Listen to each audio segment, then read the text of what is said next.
Bonjour. Pourquoi l'Occident craint-il le Sud global? Décidément, les nouvelles en faveur du rayonnement de l'Occident aujourd'hui ne lui sont pas favorables. C'est une convergence d'événements et de décisions qui construisent en pointillé les chemins vers un front uni de rejet de l'Occident. D'abord, les États-Unis et les pays membres de l'OTAN ne parviennent pas encore à montrer qu'ils sortiront vainqueurs de la guerre russo-ukrainienne. Le camp du monde libre aujourd'hui est fissuré par les difficultés du président américain à convaincre le Congrès de débloquer 61 milliards de dollars d'aide supplémentaire à l'Ukraine, sachant que les munitions risquent de manquer pour poursuivre les combats si le projet de loi n'est pas adopté avant la fin de l'année. Le président ukrainien cherchait à montrer que des milliards d'aides militaires déjà envoyées par les Américains n'ont pas été vains, contrairement à ce qu'avancent certains députés républicains.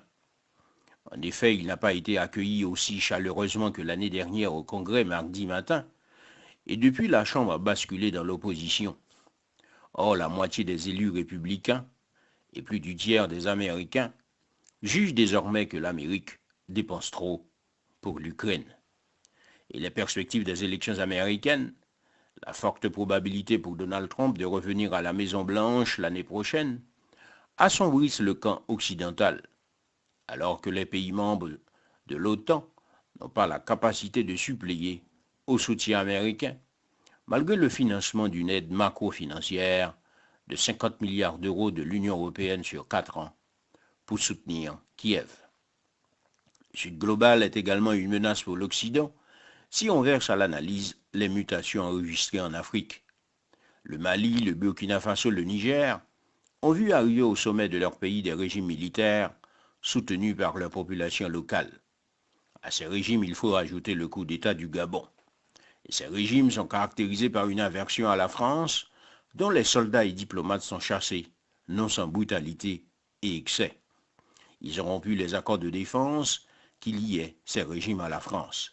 Ils ont serré les rangs et scellé leur solidarité le 16 septembre dernier en créant l'Alliance des États du Sahel, dont la charte engage les trois pays, le Mali, le Burkina Faso, le Niger, à combattre le terrorisme et les lie par un devoir d'assistance et de secours face à toute agression. L'Alliance des États du Sahel fait la promesse d'une coopération accrue entre les forces de ces trois pays qui vise à contenir le djihadisme. Cette force de 100 000 hommes a la volonté politique, contrairement aux forces européennes et américaines, de mettre un terme au chaos dans le Sahel. Cette force locale rend compte d'un sursaut patriotique qui l'anime et la rend crédible pour toute approche politique de la sécurité, une fois que ces trois pays, le Mali, le Burkina Faso, le Niger, se sont émancipés de la tutelle de la France et ont engagé des relations fortes avec la Russie, même si la voie choisie n'est pas au-dessus de tout lien avec la criminalité économique, le fait que ces pays établissent des liens avec le groupe Wagner.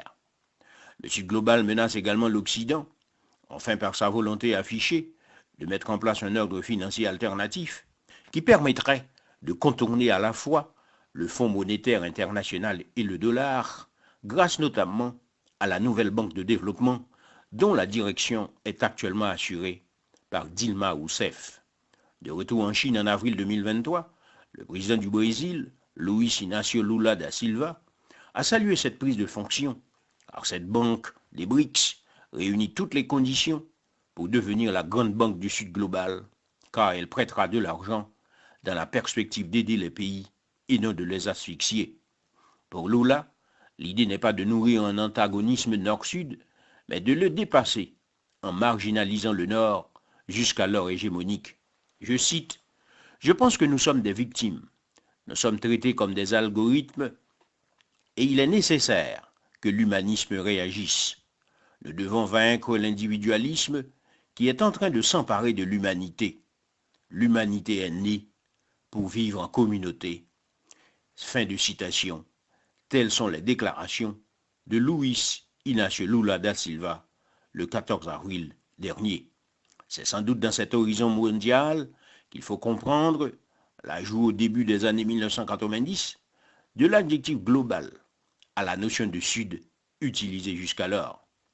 Parler de Sud global dit l'aspiration de tout un ensemble de pays du Sud, aussi hétérogènes soient-ils, potentiellement rivaux ou simplement en désaccord, à bousculer cette domination d'une poignée de pays occidentaux ou du Nord. Et pour reprendre un argument souvent utilisé, l'objectif serait de corréler le poids démographique mondial que représentent les pays du Sud et son poids politique.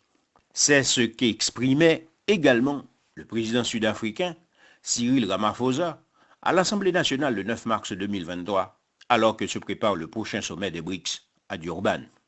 Je cite, « Nos priorités répondent aux défis et aux opportunités que partagent l'Afrique du Sud et les autres pays membres des BRICS. Elles répondent également aux besoins et aux préoccupations du Sud global dans son ensemble.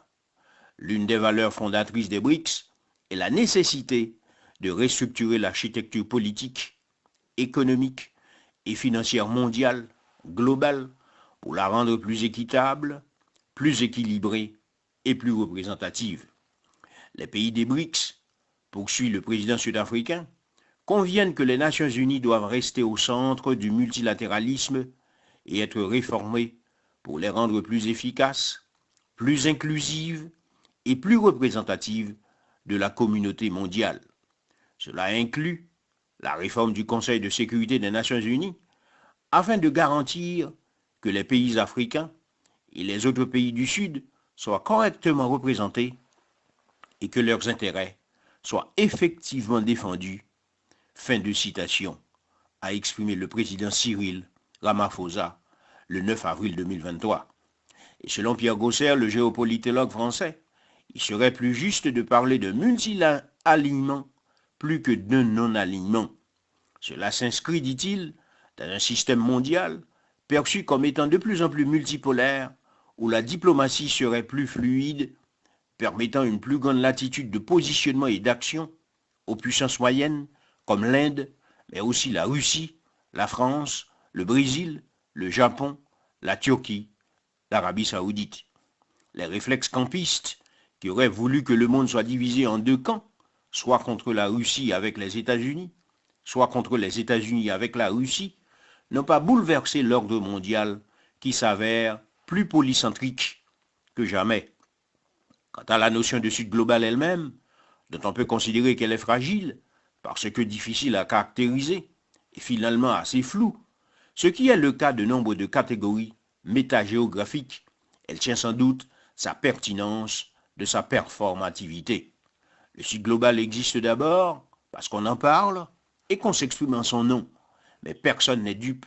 Sur le plan géopolitique, la rivalité entre la Chine et l'Inde en est peut-être la principale faille.